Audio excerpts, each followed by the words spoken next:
खबरों के ऊपर आज हम बात करें।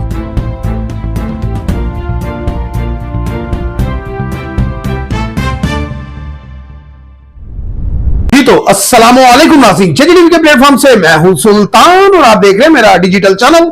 नाज़रीन, जैसे कि आपको मालूम है, मुल्क पाकिस्तान में आज 28 अगस्त है और नाज़रीन जैसा कि आपको मालूम है, ताजर बरादरी कहने के सड़कों पे है और उनका कहने के 28 अगस्त का जो ऐलानात थे हड़ताल के हवाले से और कहने के आज पूरे मुल्क गिर में हड़ताल की गई, उसके हवाले से भी बात करेंगे। जैसा कि आपको मालूम है कि यूटिलिटी स्टोर के जो कहने के मुलाजमीन है 17,000 के करीब करीब जो मुलाजमीन है, उनके कहने के बेरोजगारी के उनके कहने के काफी सारे ऐसे चांसेस सामने आ रहे हैं। कहा यह जा रहा है कि यूटिलिटी स्टोर को बंद कर दिया जाएगा और ये जितने भी मुलाजमीन हैं ये सड़कों पे आ जाएंगे। नाज़रीन, जैसा कि आपको मालूम है कि इसमें आज की जो हड़ताल थी, इसमें कहने के सियासी जमातें, मजहबी जमातों ने भी काफी कहने के शिरकत की। जैसे कि आपको मालूम होगा कि नईमुल हक साहब जो हैं उनके हवाले से भी कहा यह गया था जमात इस्लामी की जानिब से कि मुल्क गिर हड़ताल होगी और वो आज देखने में भी आया। लेकिन यहां पर कुछ पेचीदगियां, कुछ कमियां, कुछ कमजोरियां सामने ये आई कि कहा यह जाता है, मेरी ताजरों से बात भी हुई और मैं आज रावलपिंडी, राजा बाजार और कह लें दीगर शहरों, रावलपिंडी, मरी रोड, कमर्शियल मार्केट, डी चौक, सादकाबाद, यानी कि जितने भी कह लें कि मेरे करीब करीब शहर थे, ताजर थे, मैंने उनसे जब बात की तो उनने यही कहा कि फिलहाल हमने ये गवर्नमेंट को एक कह लें कि एक नोटिस दिया है, एक चांस दिया है कि जो आप लोगों ने बिलों में और कह लें कि जो दीगर टैक्सों में इजाफा किया है उसको वापस लिया जाए। अगर इन लोगों ने वापस ये टैक्स ना लिए तो ये जो कह लें कि हड़ताल है, ये कह लें कि धरने की शक्ल इख्तियार कर सकती है और हम लोग सड़कों पर भी आएंगे और अपना जो एहतजाज है वो रिकॉर्ड भी करवाएंगे और हुकूमत से अपने मुतालबात मनवाएंगे भी। यहां पर काफी सारे लोगों ने गिला शिकवा भी ये किया कि हमने कारोबार तो बंद किया, हमने दुकानें तो बंद की, लेकिन कह लें कि जो ऑल पाकिस्तान ताजर यूनियन थी वो सड़कों पर बाहर क्यों नहीं निकली। तो यूनियन का यह कहना था कि फिलहाल हमने एक नोटिस दिया है। किसको नोटिस दिया है? हुकूमत वफ्द को, इस टाइम की जो मौजूदा हुकूमत है। तो नाज़रीन, कहा यह जाता है कि इस वक्त की जो हुकूमत है उसको एक ये कह लें कि नोटिस दिया गया है, एक चांस दिया गया है कि आप ये जो कह लें कि हद से ज्यादा जो आप लोगों ने टैक्सेस लगाए हैं कह लें जो ताजरों पे, वो भी वापस लिए जाएं और दीगर जो जितने भी आप लोगों ने बिलों में अजाफी टैक्स लगाए हैं उसको भी वापस लिया जाए। आज नाज़रीन मुल्क पाकिस्तान में दीगर शहरों में आवाजें सुनने को आए। क्या आवाजें थी? हाय हाय महंगी बिजली, हाय हाय महंगी बिजली, हाय हाय महंगा पानी, हाय हाय ये टैक्स। नाज़रीन, मैं आपको बता दूं कि 2020 में कह लें कि लियाकत बाग के मकाम के ऊपर है इसी तरह का धरना देती थी मुस्लिम लीग नून। तो मैं उसमें कह लें कि उस वक्त उस जगह पर मौजूद था।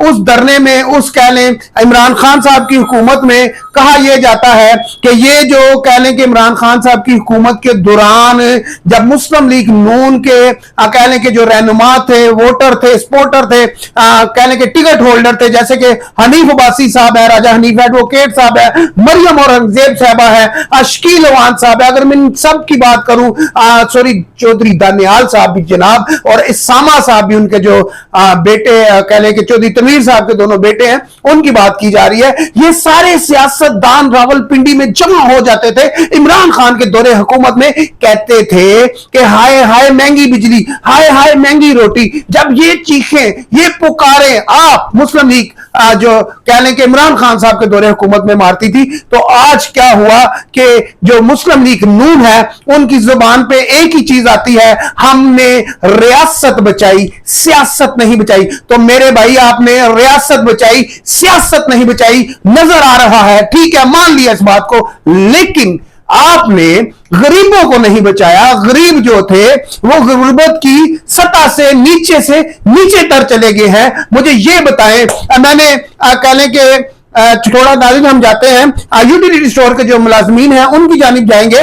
उनके पास जब मैं गया नाज़रीन, आज मुझे 3 दिन हो चुके हैं कि मैं उनका डेली मौकफ लेता हूं जाके, तो वहां पर जो मुलाजमीन है वो जो मैं उनकी सैलरी के बारे में पूछता हूं तो मुझे रोना आता है, दुख होता है दुख किस चीज का होता है?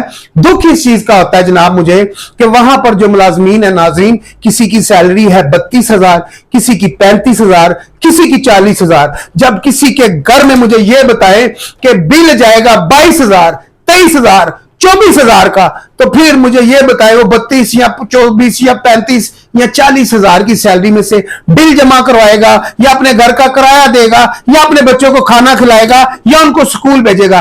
ये वो बातें हैं जो हुकूमत वक्त को सोचनी होंगी। लेकिन यहां पर मसला यह है कि सिर्फ इस टाइम जो कहने के IPPs है, जो 40 कंपनियां हैं, जो 40 खानदान है, सिर्फ उनके बारे में सोचा जा रहा है कि आया उनके कहने जो मुआहदे किए हुए हैं उनको कैसे भरना है। यहां पर तो नाज़रीन यह भी कहा जाता है कि चंद ही रोज पहले, कल का मैं भी लोग देख रहा था, कल की खबर है, और कहने के जो स्टैंडिंग कमेटी है, स्टैंडिंग कमेटी ने सेक्रेटरी से कहा कि आप हमें वो रिपोर्ट दिखाएं जो कहने के IPP कंपनियों से मुआहदे हुए हैं। लेकिन एक सेक्रेटरी, एक छोटी सी पोस्ट वाले बंदे ने यह कहा कि सर हम वो मुआहदे जो है ओपन नहीं कर सकते, स्टैंडिंग कमेटी को ये हम मुआहदे नहीं दिखा सकते। लेकिन यहां पर फिर एक सवाल उठता है कि आखिर ये स्टैंडिंग कमेटी बनाई किसने, आखिर ये स्टैंडिंग कमेटी है क्यों? लेकिन जब ये स्टैंडिंग कमेटी थी तो फिर उसको मेरा ख्याल है सेक्रेटरी साहब को ये मुआहदे दिखाने चाहिए थे। क्या पाकिस्तान में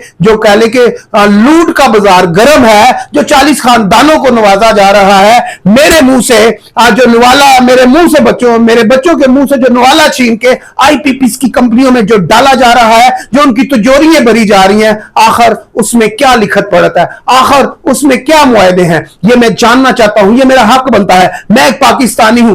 आपके पास सेक्रेटरी साहब एक स्टैंडिंग कंपनी आई थी, एक स्टैंडिंग कमेटी आई थी, आपका काम था उनको ये सब दिखाना, लेकिन आपने नहीं दिखाया। अफसोस, अफसोस कि हमारा जो पाकिस्तान है, कहा तो ये जाता है ये 73 का आइन के मुताबिक चल रहा है, लेकिन यहां पर कोई आइन, कोई इंसाफ, कोई कानून नजर नहीं आता। तो यहां पर मसला यह है नाजरीन कि जब तक आप 73 के आइन को सही तरह पढ़ते नहीं, उसके मुताबिक चलते नहीं, आप मुल्क नहीं चला सकते। जैसा कि आज कह लें कि 28 अगस्त है, 28 अगस्त का आप ये देख लें कि आज पूरा मुल्क कह लें लाहौर, कराची, सिंध और कह लें कि दीगर शहर जितने भी हैं आज वो बंद हैं। तो जब एक दिन कह लें कि पाकिस्तान बंद होता है तो पाकिस्तान को अरबों खरबों रुपए का नुकसान होता है। ऐसा ही काम मुशर्रफ ने अपने दौर में किया 2001-2 में। तो मुशर्रफ साहब ने भी सेल टैक्स लगाने की जब बात की तो फिर उस वक्त की जो हड़तालें थी नाज़रीन, मैंने उस टाइम भी ये देखा कि तकरीबन 8 दिन, 7 दिन, 5 दिन ताजिरों की तरफ से जब ऐलानात किए जाते थे कि 5 दिन शहर बंद रहेगा, 6 दिन शहर बंद रहेगा, और ताजिरों ने वो करके दिखाया। उसकी वजह से मुल्क आपका बहुत पीछे भी गया। लेकिन जब आप ताजिरों को सपोर्ट नहीं करते, जब ये जो रीढ़ की हड्डी है ताजिर, ये इस मुल्क की सरमायाकार जो है, ये इस मुल्क की रीढ़ की हड्डी है, जब आप मुल्क की रीढ़ की हड्डी को खोखला कर देंगे, तोड़ देंगे, तो मुझे नहीं लगता कि किसी भी इंसान के अंदर जब रीढ़ की हड्डी खोखली हो जाएगी तो वो इंसान खड़ा हो सकता है। तो बिल्कुल इसी तरह नाज़रीन मैं आपको बता दूं कि ये जो इस वक्त हमारा मुल्क है, इसकी रीढ़ की हड्डी ताजर हैं, बिजनेसमैन हैं, कारोबारी लोग हैं, और उनको अगर आप ये गवर्नमेंट जो है कोई सहूलत नहीं देगी तो मुझे नहीं लगता ये मुल्क आगे चल पाएगा। तो शहबाज शरीफ साहब को इस वक्त की जो हुकूमत है उसको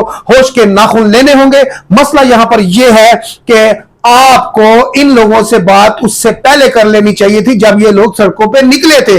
आपको चाहिए था कि ताजरों के साथ पहले बात कर लेते ताकि ताजर जो हैं वो सड़कों पे आते ही ना। मैं अगर बात करता हूं यूटिलिटी स्टोर के जो मुलाजमीन है तो नाज़रीन हुकूमत जो है उनको बुलाकर उनसे भी बात कर सकती थी। कहा यह जाता है कि 12,000 से जायद ऐसे मुलाजमीन हैं जो आज भी 12-12, 14-14, 15-15 साल हो गए हैं, कहने के वो डेली विजिट पे काम करते हैं और वो इस उम्मीद में है कि कब हमें हमारी नौकरी पक्की होगी, कब हम सरकारी मुलाजम होंगे। लेकिन उनके जिनके कहने के 15-16 साल आज जाया हो जाएंगे, तो जब वो इस महकमे से निकाले जाएंगे तो मुझे बताएं उनको नौकरियां कौन देगा? सरकारी नौकरी उनकी कहां लगेगी? तो फिर उनका राइट है, उनका हक है, वो एहतजाज करे, प्रोटेस्ट करे, जाकर अपने वो कहते हैं कि जो वजीर आजम होता है वो कहने की रियासत का बाप होता है। तो फिर जाहिर बात है ये जो रियासत है, ये जो आवाम पब्लिक है, ये तो वजीर आजम साहब आपके पास आएगी ना, मेरे पास तो नहीं आएगी। मुझे तो नहीं आके कहेगी कि सरकार आपने ये हमारे लिए करना है, क्योंकि मैं भी उन्हीं में शामिल हूं जिन लोगों ने आपके पास इंसाफ लेने के लिए आना है। तो यहां पर बहुत सारे ऐसे सवालात हैं जो मैं आपके लिए छोड़े जाऊंगा। नाज़रीन, एक कहने के अफसोसनाक वाकया, कहने के बलूचिस्तान में गाड़ियों से पंजाबियों को निकाल निकाल के मारा गया, ये एक बहुत ही कहने के पाकिस्तान में अफसोसनाक वाकया है। उससे चंद दिन पहले कहने के बलूचिस्तान में कहा यह जाता है कच्चे के इलाके में जो हमारे पुलिस एहलकार थे, तकरीबन 11 के करीब उनको मारा गया। 11 पुलिस एहलकार हमारे शहीद होते हैं और नाज़रीन एक पुलिस एहलकार को वहां पर यरगमाल बना लिया जाता है। और जब उसको यरगमाल बना लिया जाता है तो फिर वहां पर होता क्या है, फिर जो डाकू हजरात हैं, डाकू भाई हम कहेंगे उनको सरकार, जो डाकू हजरात हैं ये मुल्क दुश्मन लोग हैं, क्योंकि इन लोगों की वजह से हमारे जो मुल्क का कह लें कि जो मोराल है वो डाउन होता है, कोई अच्छा नहीं होता। तो यहां पर मैं आपको बता दूं नाज़रीन कि उस पुलिस एहलकार को वहां पर यरगमाल बनाकर डाकुओं ने कुछ अपने मुतालबात मनवाए। आज तक उन मुतालबात को पब्लिक नहीं किया गया कि आखिर उनके जी। तो नाज़रीन यहां पर मैं बहुत सारे सवाल आपके लिए छोड़े जाता हूं, बहुत सारे सवालों का जवाब आपको देना है, बहुत सारे सवालों का जवाब इस हुकूमत वफ्द को देना है। तो नाज़रीन इसी के साथ अपने भाई सुल्तान को इजाजत दीजिए, मिलते हैं अगली वीडियो में। अल्लाह हाफिज।